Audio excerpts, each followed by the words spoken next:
friends, Peggy Hall back with you from thehealthyamerican.org. This is part 2 of my interview with a wonderful healthy American who is also an advocate for getting the truth out about these harmful cocktails. And I also wanted to share with you this website where she posts quite frequently, and it's called The Age of Autism. And she has a wonderfully written, very detailed blog post called Why Is This Legal? And it is the written summary of a video presentation. Well, it was actually a live presentation that she gave that now is still on video. And I will leave a link for you in my description box as well, so that you can hear this and the incredible questions that she asks. But I also wanted to share with you the conversation that she and I had about it along those lines as well. Why are people like RFK Jr. neglecting the core questions here, which is not about making these poisons safe, and certainly not about testing them on innocent children and animals just to find out later that, oh, I guess they're not safe after all. But the root question is, why is this even being promoted? Why are these practices that would be illegal if someone was doing it outside of a medical setting? Why are they not only allowed, but they are promoted? So you are going to want to watch part 2 of our interview. Now, this is a sponsored show, and I do want to thank the sponsor for the message. So let's bring this message right here, and that is over at getnativepathcollagen.com. And just like Laura Hayes knows, and I do too, that finding an honest doctor that isn't following in the footsteps of big pharma can feel impossible. And that's why millions of men and women have turned to one Texas doctor. And the 7 reasons he says that anyone over the age of 50, like yours truly, should be drinking this one thing. It is not milk. It is not another calcium-rich drink, but it's a unique protein that naturally declines with age. And it's proven to significantly increase bone strength and soothe joint pain. It minimizes wrinkles and cellulite, and it enhances hair follicle thickness, and it can even reverse nail damage. Users report their results in as little as 2 weeks. And as a partner of the show, this Texas doctor is offering all of my healthy Americans up to 45% off his bone, joint, and ligament restoring formula. And that is where you go, is getnativepathcollagen.com/Peggy. I will have a link for you in the description box below. It is risk-free because there's a 365-day money-back guarantee. There are thousands of 5-star reviews, millions of jars sold. So again, go to getnativepathcollagen.com/Peggy to get up to 45% off while supplies last. Friends, I am so encouraged by people like my friend and healthy American, Laura Hayes. She has been speaking out against all of this hogwashing for a decade, well over a decade. So I want you to stay tuned for part 2 of our interview so you can hear from Laura Hayes herself. And then I will also have a link for you in the description box below where you can hear her presentation about asking these questions that start out with the sentence, why is this legal? All right, friends. Thank you for being on board, and stay tuned. It's coming right up. All right, friends, I am back with you. This is Peggy Hall from thehealthyamerican.org. This is part 2 of my interview with Laura Hayes. And she has been on the front lines fighting for your rights, for the rights of everyone to keep their sovereignty over their body, to have the right to their own medical decisions and responsibilities. Really, we are not responsible for anyone else, and we are going to be talking about that. So Laura Hayes writes and speaks about the importance of healthcare and medical choice freedom and parental rights. And you know that they are trying to take away our parental rights and give them over to the government. Laura has been outspoken for many years regarding the urgent need to immediately get rid of these cocktail requirements, to enact a moratorium on each and every shot that these children are being forced to have. And she speaks about repealing this 1986, it's called the Act, which was that was actually the law that gave these manufacturers of the cocktails pretty much free reign so that they would not be held liable. Not only would they not be held liable, but the doctors and nurses that are injecting them would not be held liable as well. It's like a giant Ponzi scheme. She has been speaking out about fully restoring individual and parental rights with regard to healthcare and medical decision making without any government interference. I know you are applauding, and I hope that you watched part one. I will have that linked for you below. Laura speaks and writes on these topics very widely, and we spoke about her story and the horrible child abuse that is perpetrated upon the most vulnerable in the name of medicine. And what we're going to be talking about now is the whole concept of public health and how there's no such thing as public health, how they're using that against us to control us, and then talking about also, because it's on everyone's minds, going forward after this hogwash is receding slightly, how can we and what should we do to make sure that no government and no agency and no public health officer and no school and no employer and no medical worker can require you to become a human pincushion against your will? So Laura, that was a long introduction, but I'm so glad that we have time here for part two of our interview. Absolutely. And let's just dive in. And I would like to talk about what you were thinking in the 2 weeks to slow the spread. You probably saw this train on the tracks for many years. What were you thinking? It's why we sped up our moving to Virginia date. I told my husband, we need to go while we can. They're gonna start locking down these airports. So for many years, I and many others in the health freedom movement have warned. It's the mandates and requirements are spreading. It's not just for public school, and it's not just for children. Now it's for daycare. Now, in some instances, it's for teachers, it's for nurses, it's for college students now, all of a sudden. It's for a growing number of occupations.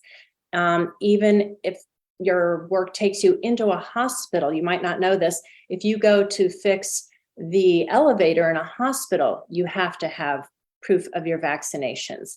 So a growing number of occupations are now required to have multiple vaccines.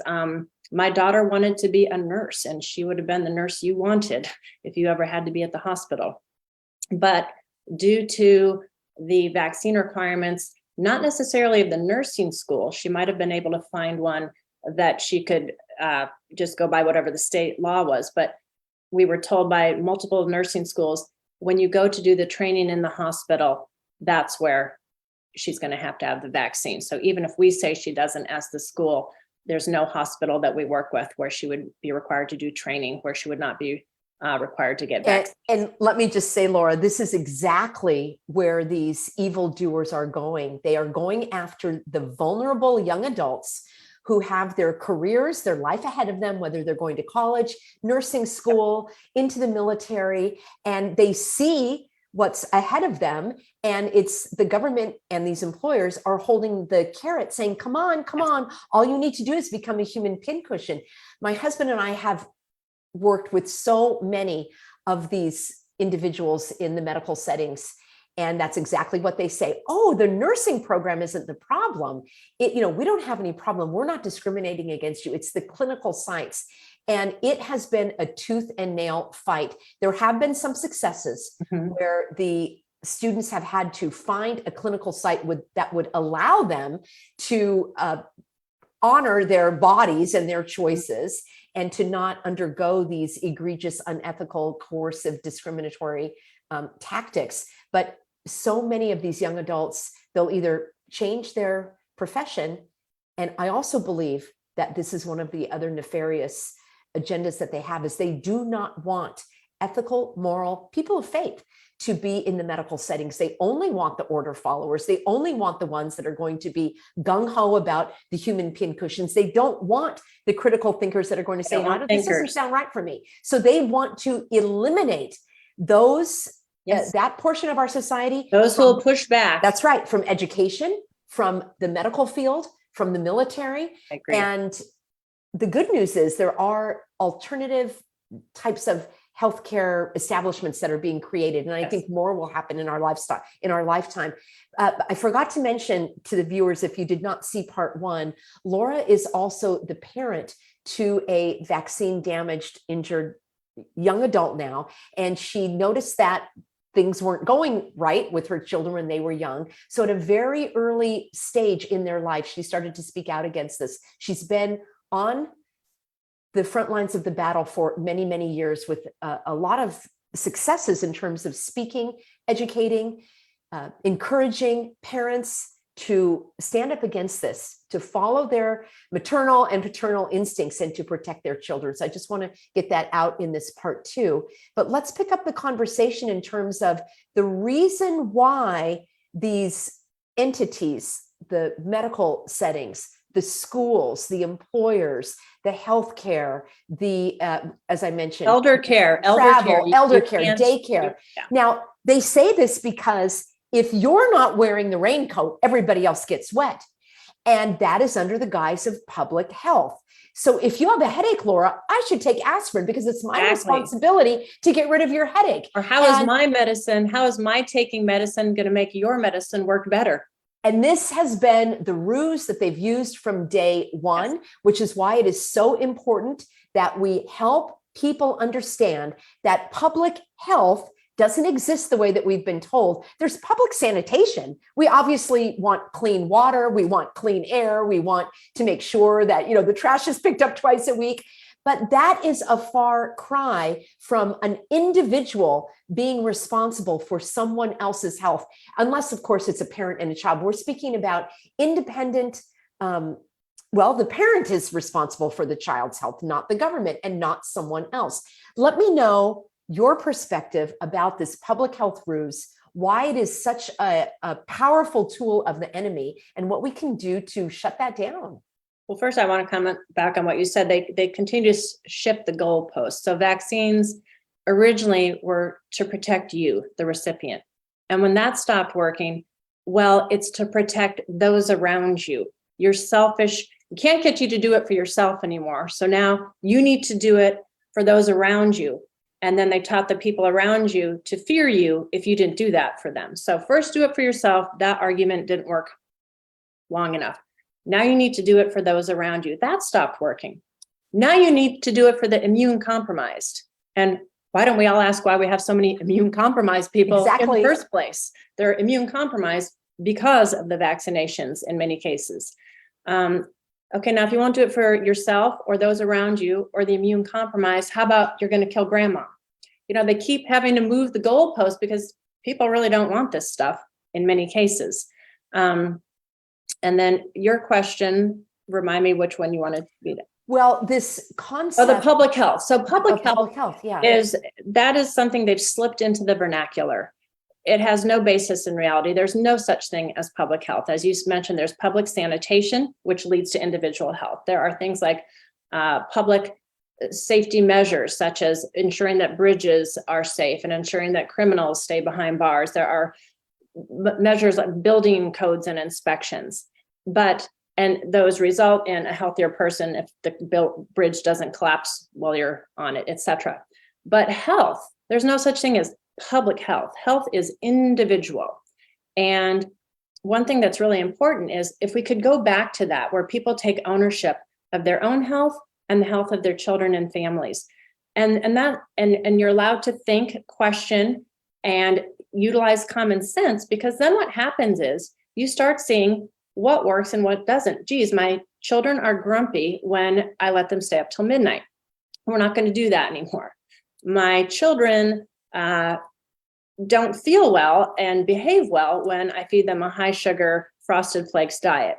I'm going to research and find out what a healthy diet is for a child. My children, when they get a fever, do fine when I keep them home from school. I don't drug them so they can go to school, so I can either go play tennis or go to my job or whatever. I actually keep them home and love them and take care and nurture them. It's such an important bonding time. And I let their fever run. I do some research about the importance of letting the fever run and how to keep them comfortable and hydrated. And by goodness, if they're not better in a couple of days. I learned not to be afraid of all the illnesses that they have taught us to fear. And believe you me, you would rather have your child have 2 weeks of the chicken pox or 2 weeks of the measles than a lifetime of autism or seizure disorder Oh, or Laura, paralysis. So, yes. you've traded these minor immune building, maturing body maturation Yes. illnesses for that which will destroy your child's mind, body, and possibly life. And it's crazy. Again, we're not thinking. So if people go back to taking charge of their own health and that of their children, they learn what works and they continue it. And they might research more and find more and better things that work. They learn to avoid that which doesn't work or which they've learned is dangerous.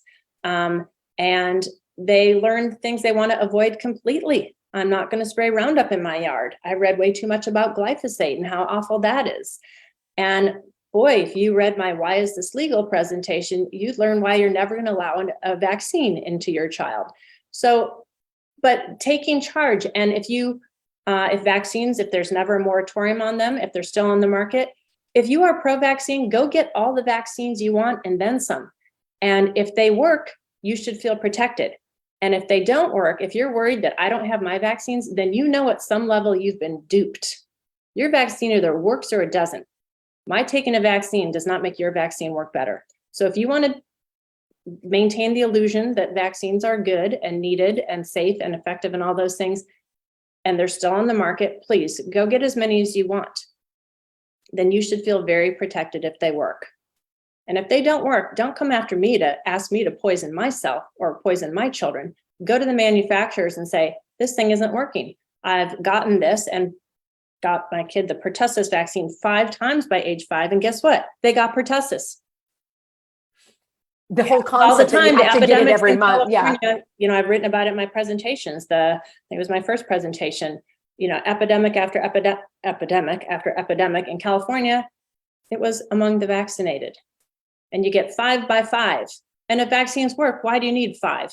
5 Exactly. by 5.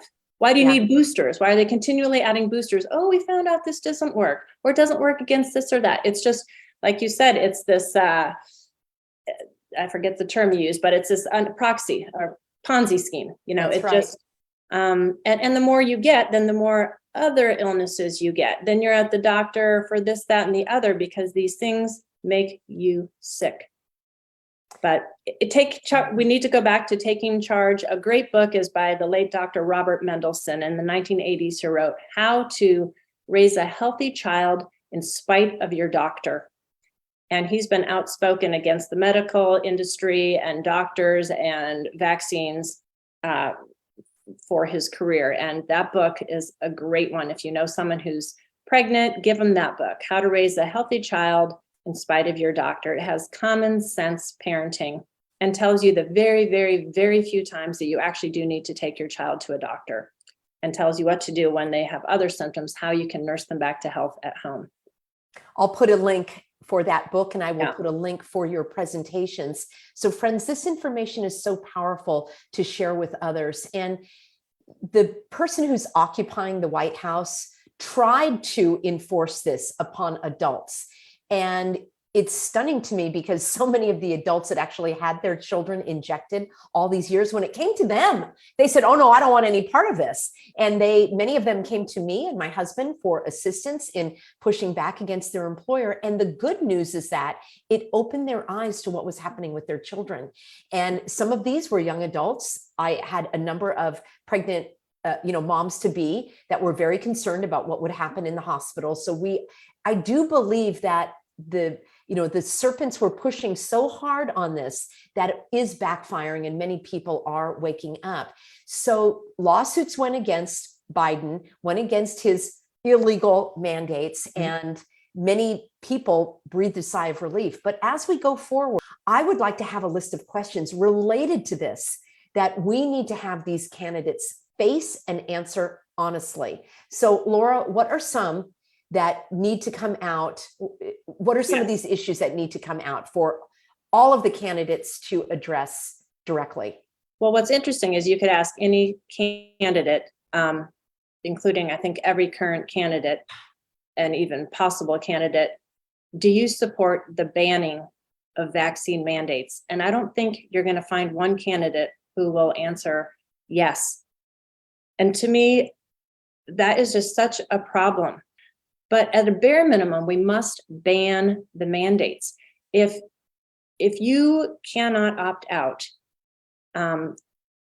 unfettered personal choice is the only way you can protect yourself and your child from the known harms and the as yet to be known harms and dangers of vaccines. And that's your job. It is your job to protect your own health and that of your children.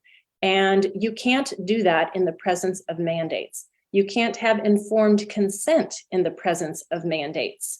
If you are forced to do something, there's no point in that. And they don't even make a point of having informed consent, because when you don't have a choice, there is no informed consent. Informed consent involves two things: a doctor giving you information, which at this point, any information they give you about vaccines is nothing other than personal opinion, because proper studies have never been done. So they're going to give you their personal opinion, and people need to remember that.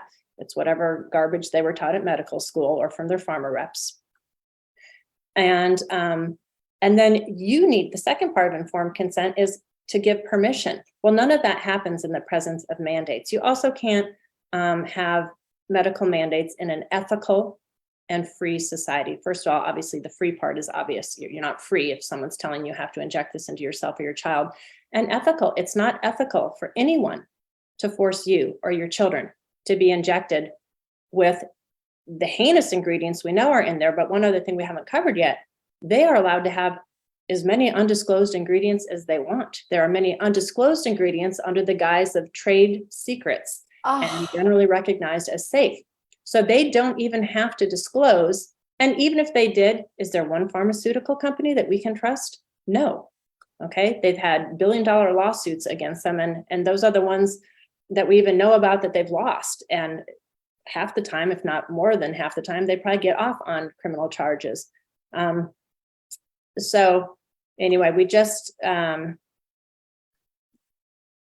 yeah, it's quite overwhelming. And this is the question that I have for every candidate as well. Oh, So, sorry, that was yes. the first question. Yeah. Do you support the banning of vaccine mandates?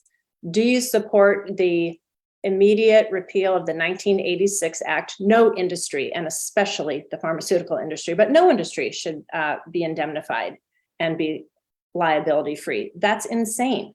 You know, how would you like that for your car company? They give you a car that they knew the engine was bad, your family blows up and dies, and you want them to not be liable? Well, the pharmaceutical companies and those who administer vaccines need to have their liability restored to them.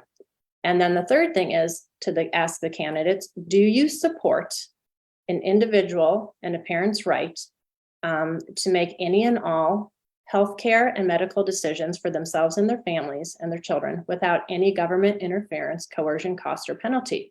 And those to me seem so basic. If you can't, especially living in America, it should be, of course, I don't support vaccine mandates or any medical mandates. Of course, I support an individual and a parent's rights to make any and all healthcare medical decisions for themselves and their families. And yes, the government has no business in that. And of course, we need to repeal this act and restore liability. And do you know how that act came about? Are you familiar with the 1986 Act? Well, I know it was under Reagan, and I did see the movie about it, but refresh my memory. Yeah, so that act came about because vaccine companies pharmaceutical companies that made vaccines were pulling out of the market. They were losing so many lawsuits due to the harm and deaths that were being caused by their vaccines. And a few of them, the few remaining, it was literally less than a handful, went to Congress and whined and complained and said, we're going to stop making vaccines. It's not, you know, we're losing lawsuits. Our bottom line, our PR is suffering. Our bottom line is suffering. And their lobbyists, I'm sure it was their paid lobbyists, and I'm sure there are a lot of money changing hands, got Congress to agree to indemnify them. Of all times, that should have been the time where Congress said, no, if you're losing that many lawsuits because your products are harming and killing people, including children, no, you need to go back to the drawing board. And yeah, maybe we just need to eliminate that whole class of products. But so the very time when they should have done the opposite, they should have said, maybe we need to put a moratorium on these products if these products are supposed to be prophylactic, preventative, not harmful and deadly. Let's remember that they're given to healthy people and they make healthy people sick and dead. It's not like a medicine you're taking because you're on your last leg and you're hoping this will save you. This is given to healthy, robust, vibrant people. And what's interesting about the whole last 3 years is that adults are dying right and left, and adults can also self-report. They've loved having this whole baby population because babies can't talk. Oh. They can cry, they can diarrhea, they can scream, they cannot sleep. Talk about sleep disorders. These kids don't sleep after these injections. So many sleep disorders in children now. But that's their only means of communicating. So you call the doctor and you say, my child's been screaming for 2 weeks, or my child doesn't sleep anymore. We have to drive him around all night to try to get him to sleep. Could it possibly be those 7 shots you gave him last week? Absolutely not.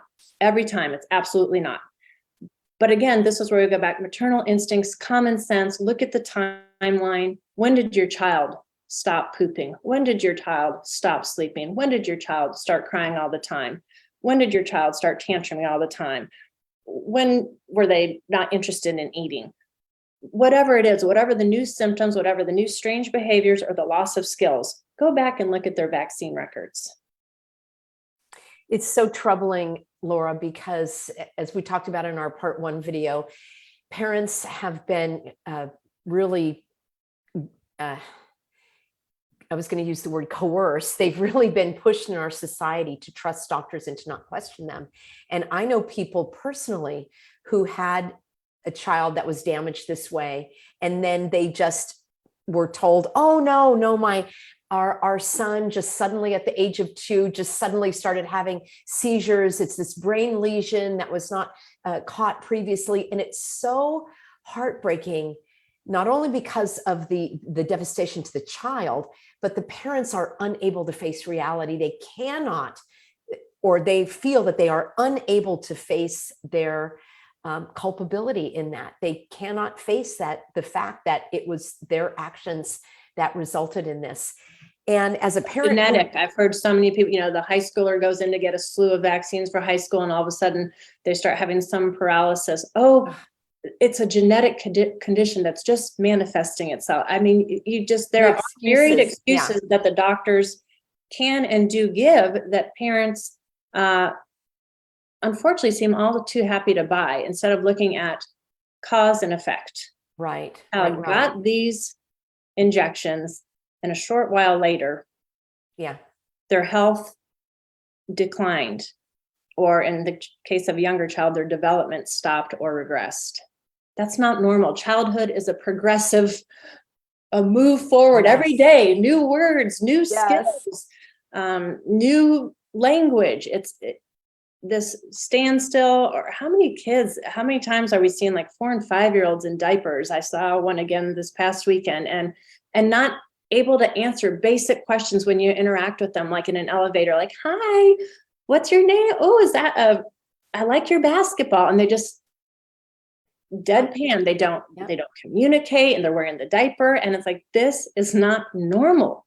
No, it's not normal at all. And as we are moving into this phase now of this societal trauma that has been foisted upon us over the last few years, the fear that people lived in, so many, even those that actually believe in freedom and kind of know that all of this is hogwash, many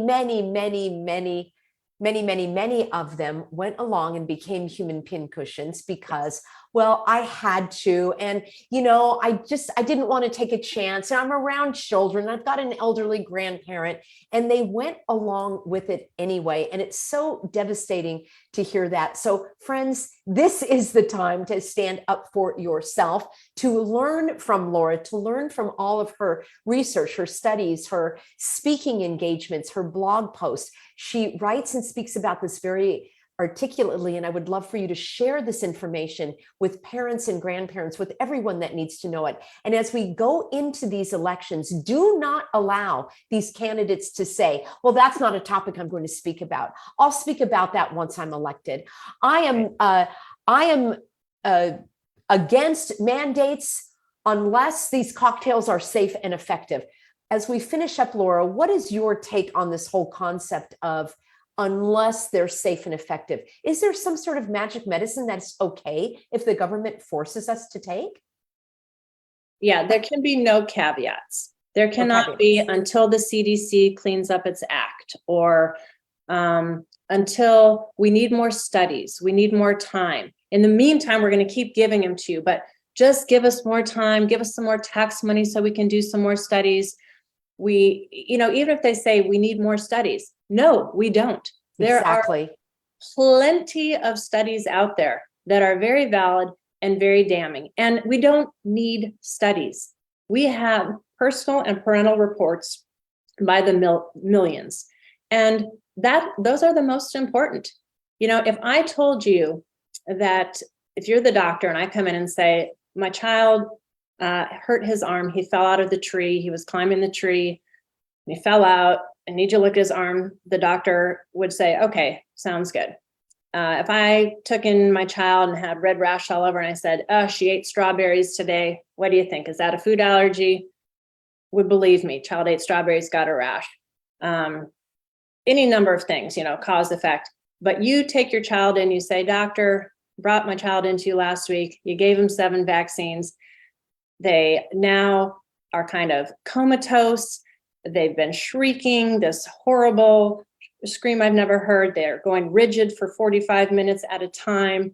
They're not talking anymore. They're not looking at us. They're not responding to their name. I think it was the vaccines. No, it wasn't. Vaccines are safe and effective. So they're, like you said, even if it is safe and effective, but even when we bring proof after proof after proof that they're not safe, it's still dismissed, ignored, maligned. And I'm sick of also hearing about, like, we need a vaccine safety commission. No, we need to stop putting those two words together. Thank you. Dangers, vaccine dangers commission. Exactly. And in the interim, we don't keep doing this. We're admitting we haven't studied them properly. So we don't keep doing it. We put an immediate moratorium, and we know they're dangerous because what do we have? We have the 1986 National Childhood Vaccine Injury Act. We have theirs, Vaccine Adverse Events Reporting System. We have the VICP, Vaccine Injury Compensation Program. We have the table, vaccine injury table for things that will be covered in the VICP. So we've already admitted, we have the 2011 Supreme Court, again, called them unavoidably unsafe. We have the liability shield because we know they're going to harm and kill. So we've made these companies who had some really good lobbyists who paid off some big amounts to get people to vote their way to indemnify them. It is just, they're not safe. They're admitted to not be safe all the time. People should open up a vaccine package insert. They're about this big with font that you'll need, a very high power magnifying glass to read page after page of stuff that they actually admit. Both, and that's pre-licensure oftentimes. And then there's some post-licensure. In my first presentation, I go over just the hepatitis B vaccine, Merck's Recombavax hepatitis B vaccine, and just what came in post-licensure. And yet they still, and pre-licensure, it was tested for, I can't remember if it was 4 or 5 days on 147 children. The window of testing was, observation was 4 or 5 days, and horrible things happened to these babies, and it was approved.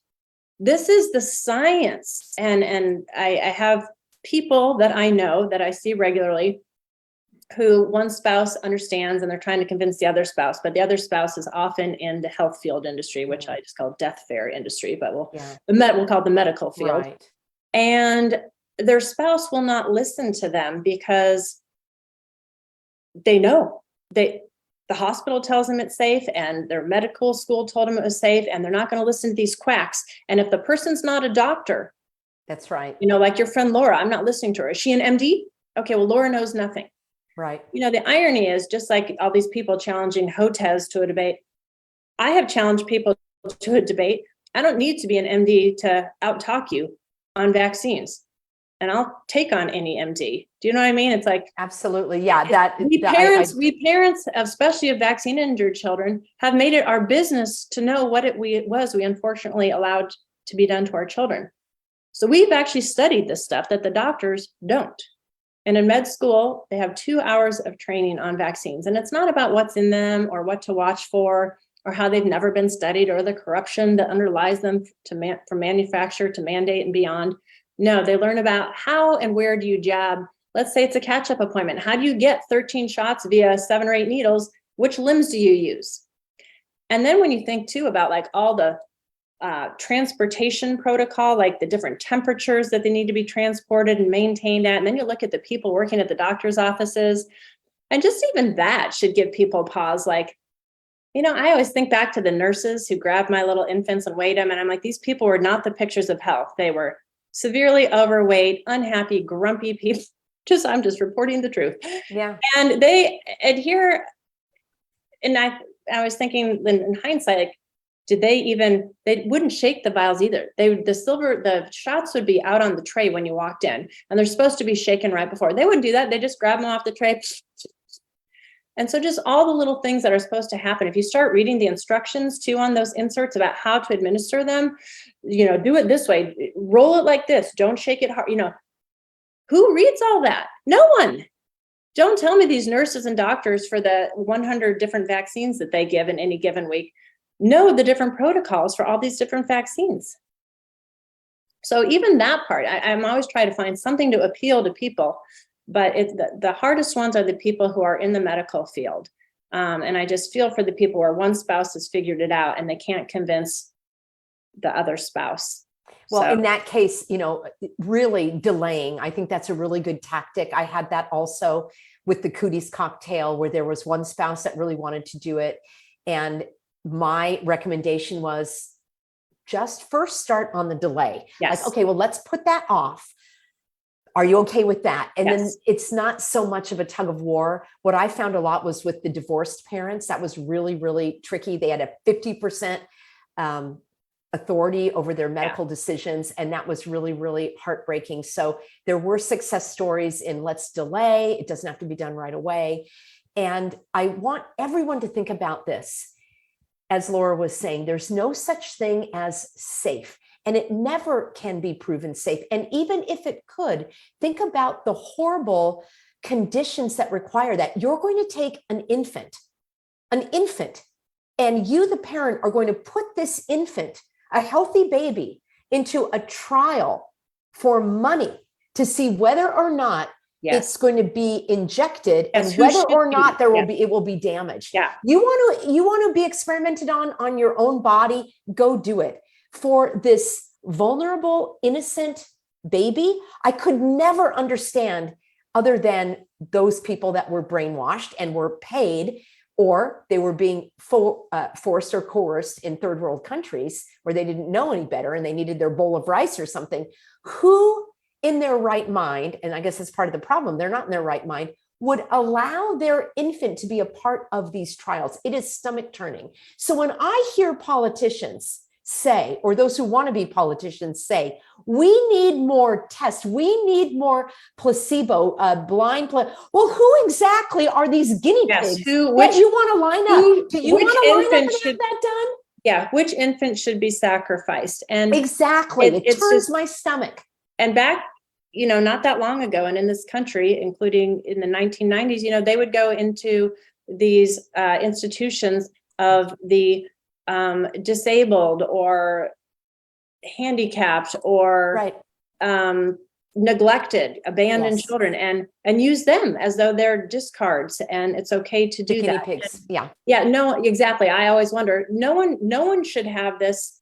And I don't think animals should have it tested on them. No, either. Not at all. That's a whole nother topic. But here's the other thing: of animals. There's nothing in a vaccine that your body needs. There are no nutrients. It's not a food, and our bodies need nothing other than food and liquids that are high quality. Right? Exactly. That are food to be put in. Our bodies don't need heavy metals. They don't need formaldehyde. They don't need detergents.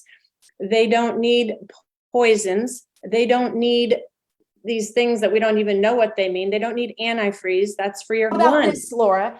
If people are so worried that their child is going to get the measles or an adult is going to get cooties, but you're going to have that injected into your body, you don't want to be exposed to anybody who has it because your body won't be able to fight it off, but it will be able to fight something off that was actually introduced into your system rather than just getting it naturally and normally. We spoke about in part one. Bypassing all the first parts of our God-given immune system. Exactly. And there have been doctors that have spoken out saying it is possible that those childhood diseases are actually preventative down the road so that you don't get the cancers and the diabetes and everything else because your body has been primed. It's like working out, it's gotten stronger. Now, I want to mention one other thing as we wrap up. Let's say that there are guinea pigs. Let's say that there are adults who say, you know what, I would like to get $500 to be a part of this trial. And I'm willing to put my life on the line because I want that money. And I think I want to do something for science. All right. Two people, one gets the cocktail, one doesn't. They both don't get sick. What conclusion do you draw? One gets the cocktail, one doesn't. And let's see, they both get sick or they both don't get sick. You can never draw a conclusion. It is not possible to draw any conclusion based on what was injected unless there is damage to the one that was injected and the other isn't. But in terms of preventing— And then they deny that. Yeah. And in terms of preventing illness, if any one of those MDs can explain me how you could have any verifiable data, because it just eludes me. It is not possible. All right. I don't get injected and I have not been sick in years. So I have not been injected. So then there's a person who gets injected and has not been sick for years. Yes. And the conclusion is because I don't get them and I'm not sick. So I just want everyone to understand this. When you hear many prominent people in the health freedom movement talk about, as you said, they should never put those words together.